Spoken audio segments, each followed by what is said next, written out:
Well, here we are at the new Istanbul airport, and I'm going to fly to Singapore on Turkish Airlines A350 in business class. I'm going to be checking out the new seat up the pointy end, try a bit of sheep's leg as I work my way through the menu, get high on sugar from some Turkish delight of desserts, wash it all down with some Efes beer, and fly a brand new Airbus A350, which by the time I got to the airport was already saying it was ready to board.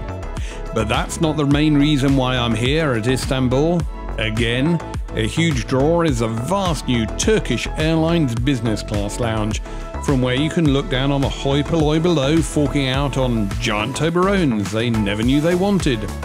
It's a lounge like no other, with grand pianos, smoking rooms, football shirts, racing cars, and even a golf driving range. Alas, I've only got about 5 minutes to enjoy the lounge. Shame, innit? A major problem I've always found with Turkish Airlines is that they like to offer you the shortest possible connection at Istanbul and then flash up on the boards that it's the last and final call for your aircraft about an hour before boarding starts. Faced with that type of galloping bureaucracy, I need a gentle canter through the lounge to enjoy its many delights, like a human flight simulator, and even the model racing car game, a golf driving range, inside non-computer, admittedly. There's a positive shrine to the UEFA Champions League, more desserts than you can wave a dentist drill at, an odd cinema room with just one row of seats right up to the screen. Shame there's no actual bar in the lounge, but if you smile sweetly at the staff, they wheel along a wine trolley especially for you. And after getting a kink in my neck from watching the 12 giant screens 18 inches from my seat, that's exactly where I'm heading for some muscle relaxant. I needed after 24 hours trying to get to Istanbul, thanks to a cancelled flight. I flew down from Gothenburg on the Turkish A321 in the short-haul business class seats. Really quite comfortable though. Had a very, very good beef with yogurt in pasta. Trust me, in context, it does work. And of course, 4 bottles of red to watch Eastern Europe go by. Down to Istanbul, the city that never phosphoresces, looking spectacular as we come into land before a mad dash through the insanely long Istanbul airport. I'll be at the lounge in a minaret. It's vastly better than the old Ataturk airport though, although I do miss that old airport as it used to have over a dozen lounges to explore. I then got through the hidden entrance to the business class lounge. There's a separate one for Star Alliance Gold and a third, almost identical one to give some Turkish delight to elite flyers, before back in my natural environment, following the swooshes, a stunning ribbon that ebbs and flows through all 120,000 meters of the lounge. And oh my god, Lemmy, there are enough food options to keep you entertained for a week. Well, that is remarkably good. So I made it on my Turkish A321 in business class all the way down to Istanbul. It was actually quite fun. Tiny bit dodgy at the seams, some parts weren't working, but most of the time it was very good indeed. Unfortunately, Turkish Airways keep on doing this last and final call thing an hour before the flight departs, and that's exactly what they're doing. Now I'm in the business class lounge here at Istanbul Airport, so they've got to run straight onto my next flight. And I'm under started orders as we canter through the cathedral to aviation, or possibly mosque, and I'm feeling really Istanbulish about this trip as I've got the Airbus A350 all the way to Singapore, up to the finishing post to find that final call means that boarding hasn't started yet. Well, there's that Turkish Airlines A350, and I'm just about to get into the business class cabin once I've fought my way past the cabin crew. The business class cabin features a pretty standard 32 business class seats in a 1-to-1 configuration spread across 8 rows in a single cabin. The cabin looks and indeed feels very modern indeed. It's on trend with that wavy logo similar to the design in the lounge. The centre seats alternate between honeymoon seats that are closer together with a shelf on the outside and divorce seats where you can balefully eye up your partner from a distance.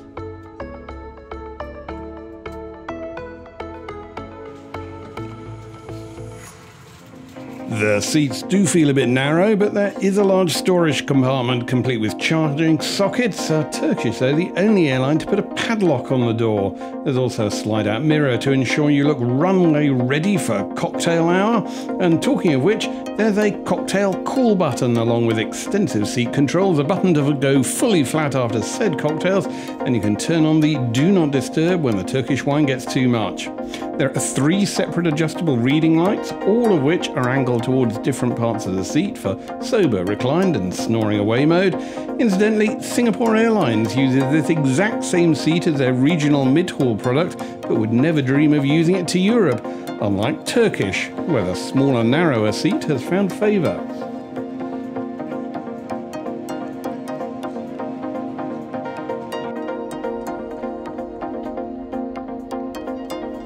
There's the same variation with seats by the window, which alternate with the table being at the window and at the aisle. This means the footwell of each seat lies under the cocktail table next to the seat in front, giving you a lie-flat bed with your legs in a tunnel. It feels narrow, but does mean you get a comfortable night's sleep. Had a look at the back of the bus to see how the less fortunate were travelling. Not very well, it seems. Economy on Turkish Airlines is in a 333 layout with a 31-inch pitch, but at least the screen is relatively big.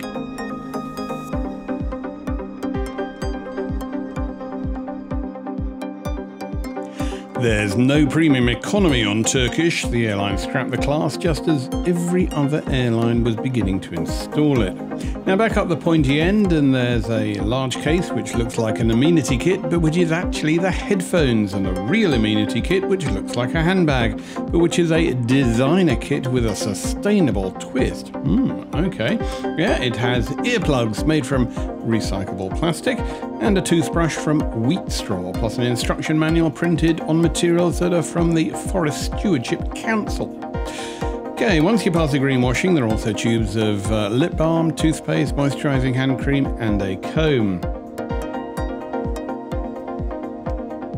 Headphones, meanwhile, are noise-cancelling headphones from audio manufacturer Denon, and they're actually really good quality and they do keep out a lot of the sound. They're on a special 3-pronged plug though, and the crew keep an eye on the headphones. They don't want any going missing. There's a pleasant sack to keep your shoes in and disposable slippers. But wait, it's time for the highlight of the flight, pre-flight cocktails. But Turkish Airlines has gone dry and now offers just lemonade or water before a long-haul flight. No champagne at all. Things are looking grim. But there is a menu with the solids, and look at this, 8 options for the entrees, and I mean that in the British rather than the American sense, plus a possible diversion by diving into the haute cuisine that's cauliflower soup. Then the mains of braised lamb shank, grilled prawns with lobster sauce, or Turkish cannellini beans in tomato. Also an extensive menu of virgin cocktails. Just when I thought I was facing a dire flight, the crew beetled along with an extensive wine list. We might just survive. So long as you like Turkish or Spanish reds, you'll be away. Indeed, the wine list is some of the most comprehensive I've seen in business class. Or so I thought. But at that point I was a bit surprised by a guy filming the entire flight, which of course I've got no problem with, but who drove the crew to distraction, asking them to continually repeat the service until they got the perfect shot. The crew were accommodating, up to a point, as he introduced himself in the galley as a famous influencer. I could hear them cursing in the galley. I thought that was the only distraction on the flight. Oh, how wrong I was. Just started off the in-flight entertainment when suddenly I got interrupted by the first of many, many adverts by Turkish Airlines saying how good Turkish Airlines was. And you can't turn this off because all the adverts come through on the loudspeaker. Yeah, Turkish Airlines don't like you to sleep. And look, they even advertise their virgin cocktails. Welcome on board this Turkish Airlines flight. We would like to draw your attention to the safety information you need to follow during this flight. Please stow your hand luggage carefully in the overhead compartment. Cabin crew slides armed and cross-checking. Important information about your safety. Make sure you follow all signs and cabin crew instructions at all times. Enjoy your flight. Anyway, away we go. There is the new Istanbul airport, and doesn't it look big? It's got 143 air bridges, it's 1 kilometre wide, and it's 2 kilometres from the furthest gate to the most remote, a good 25-minute sprint. Which is probably why it's advisable not to have 4 bottles of wine on a connecting flight before a mad canter from one end to the other. Gentlemen and dear children, as an Airlines member, we would like to welcome you aboard this Turkish Airlines and Singapore Airlines code-share flight to Singapore Changi Airport. My name is Yasin Akçay, I'm the cabin chief. We will be pleased to help you during the entire flight. We wish you a pleasant flight.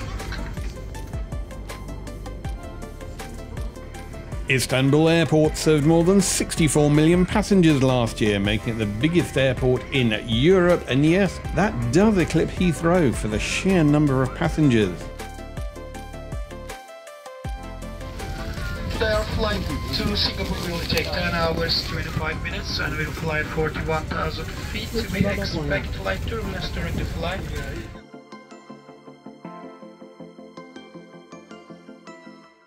Now, one thing I'm looking forward to on the flight is the A350 has a somewhat higher cabin pressure than the Boeing 777, which in theory means I'll end up feeling more wide awake when we land. And there we go, just listen to that fantastic orchestra of the new generation Rolls-Royce Trent XWB engines.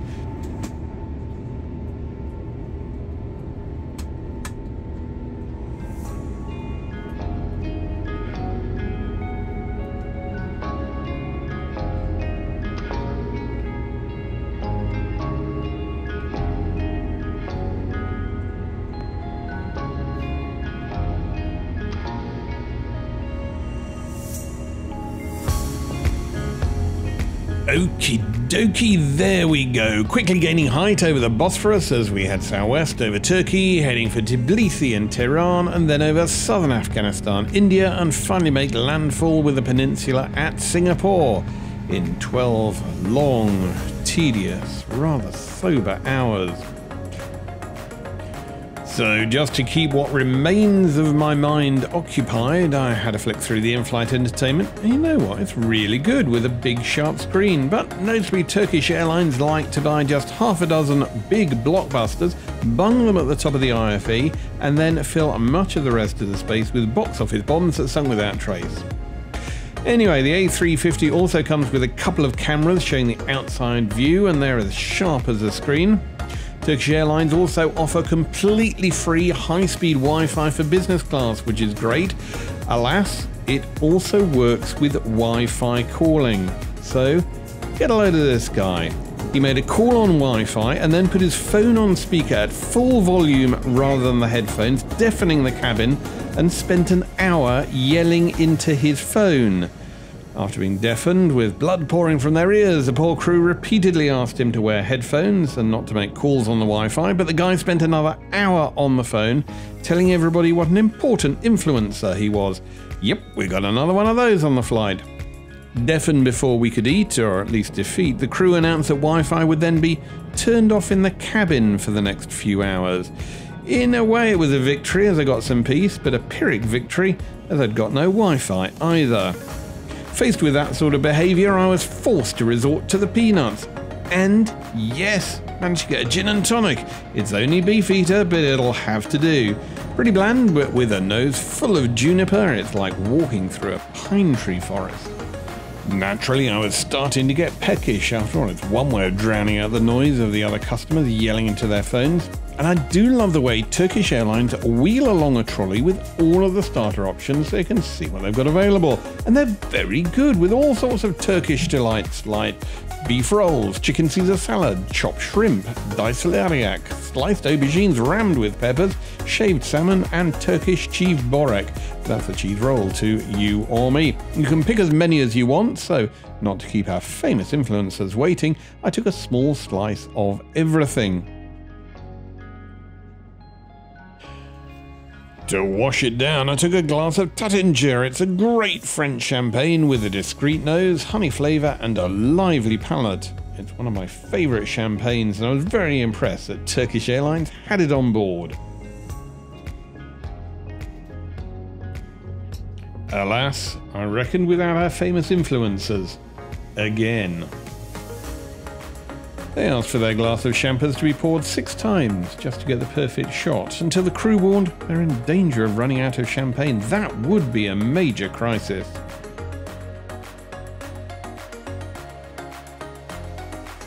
Incidentally, cheese borak has a long Turkish history in cuisine. It can be traced back to the Ottoman Empire, where it was served in the palace of the sultans. It seems quite appropriate as we go over southern Turkey.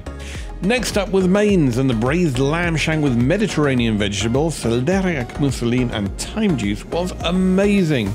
The meat pretty much fell off the bone, and the sheep certainly didn't lose its leg in vain. And to give it company, I took a few glasses of the Turkish Sulva Sur, which is hard to say after a few glasses. It's a powerful blend of Merlot and Malbec grown in a Bezok bag. Got great intensity of flavour there, with flavours of fruit chocolate and walnut. Good to see that Turkish have followed Qatar's lead by putting candles on the table as you dine or drink, so I followed up the red with another red, with a couple of glasses of the Turkish Sylvan Plateau from the southern plateau. It's got a high sediment and earthy notes of chalk and clay. The food kept on coming with the dessert trolley as we headed over the desert, and again, you can pick what you want.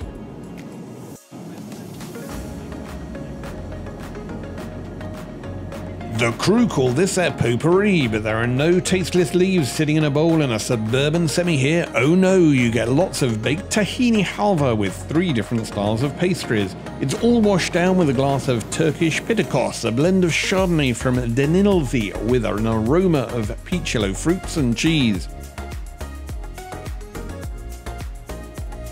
Now, I really wish I knew what the cheeses were, as they were great, but finally, after hunting for a description, the crew came back to tell me the cheese was assorted, which told me a lot. Then I moved on to a couple of glasses of the Sarafin Turkish Sauvignon Blanc, with a unique flavour thanks to the terroir. It has a tight acidity, but at this point, calamity struck. The crew warned me the wine cellar was running dry.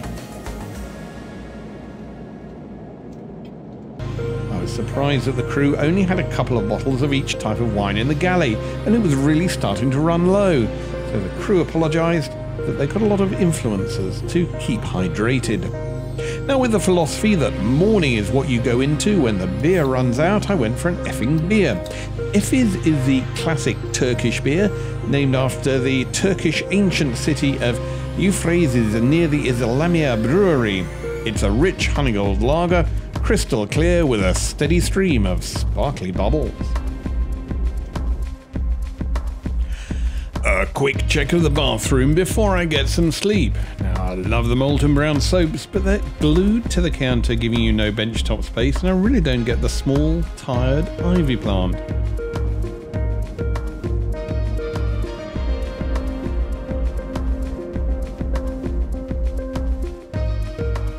I asked for Baileys as my bed was made. Alas, the crew were out of Baileys too, and instead poured me an enormous glass of Cointreau. So clear I can almost pretend it's water. At least the bed is very, very comfortable. The armrest seats seem to go down to make the whole seat much, much wider. The bed goes flat. There's a mattress topper, a very comfortable duvet, and a very nice pillow as well. And as I lay my weary head and come gentle sleep, apparitive image, though thou art.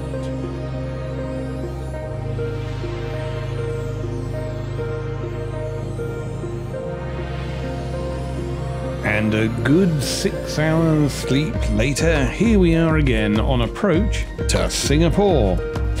But not before we have some food. Now, airline meal times often bemuse me. After all, most airlines around the globe align them to the destination time zone. Hence, if you take off at 8 in the morning, flying east, you'll often be served afternoon tea. Turkish Airlines have heard of that idea and want no truck with it, instead serving meals at the origin time zone. So that means waking up at Singapore's local at 7 in the morning, we're served lunch with a full wine list for breakfast. Now, the lunch options were a buffalo mozzarella, Turkish-style hummus kidney beans, or a hot, tasty manti, a traditional Turkish ravioli dish, which is topped with fresh yogurt. Not surprisingly, I took the pasta. And since the influencers were still snoring away, the crew didn't mind about holding back on the remaining wine. After all, no point in saving it when we're on finals. So this time I went for the Chablis Chateaubriand A350 from Burgundy in France. It's perfect to wake up to after you've brushed your teeth. It's got bright mineral notes and a touch of lemon on the nose. But I need to slide away that table because we're going to be on finals pretty soon. And in fact, the crew came round and took the headphones off me and gave me a child's pair because you're not allowed to have the Turkish Airlines headphones when we're about to land. After all, they don't want people taking them.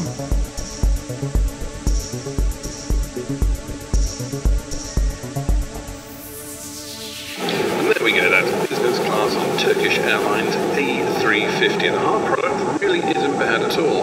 The soft product, well, they could improve around some parts of it, but these meals are very good indeed. I really enjoyed the wine. Cheers.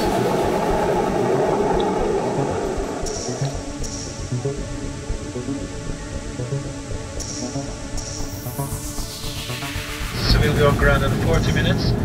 And the latest weather condition in Singapore is 28 degrees Celsius and sky is cloudy. I wish you a nice landing. Bill and crew, myself and Turkish Airlines. Thank you.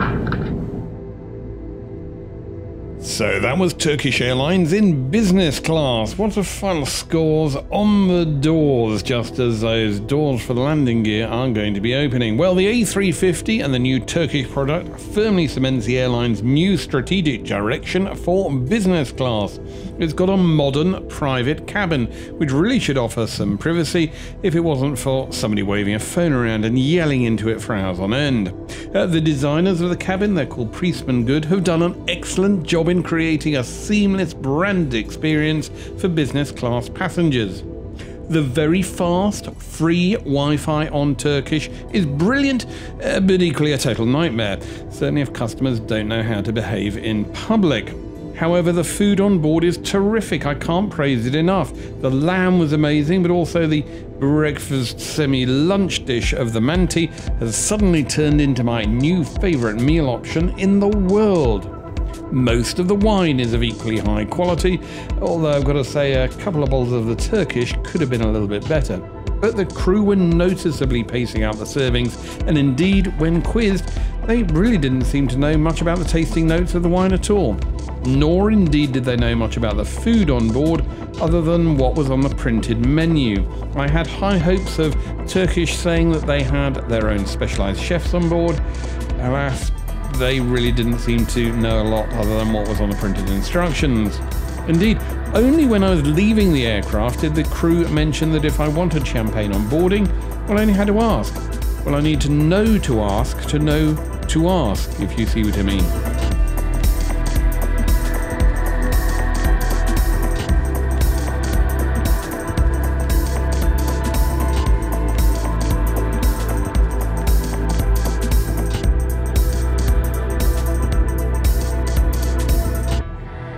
Equally, it was only while they were tidying up the cabin that the crew mentioned they had a snack menu too, but that's never offered to passengers unless they ask.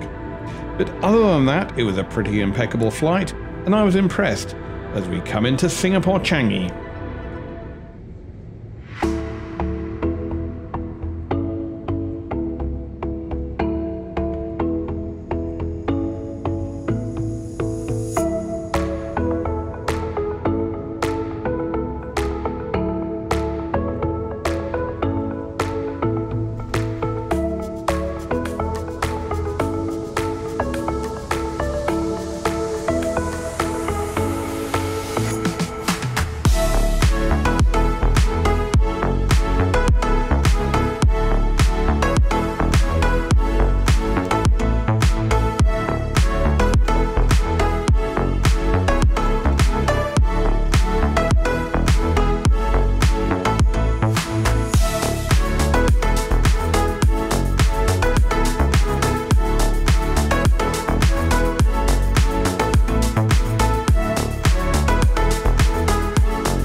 there we go. To my surprise, I've ended up in Singapore. I shouldn't be surprised at all, but after some of the problems I've had even getting this flight, then it's a little bit of a shock to finally be here, admittedly 26 hours later than I planned to be. Turkish, well, I do love their A350 and the hard product that's on board, but the service was remarkably slow, particularly when it came to serving wine. And if you specifically asked for drinks, then you weren't going to get anything. However, going via Gothenburg and then going via Istanbul meant that not only could I experience a new lounge in Istanbul, but also I saved about 2/3 of the price of booking direct. Just look at the price difference here from going via Gothenburg as opposed to going via Istanbul or London Heathrow to come to Singapore in business class. Doesn't always work out this way, but I did get myself a bit of a bargain. Still, at least I'm here, admittedly very tired indeed, and sweating away in the hot Singapore sunshine.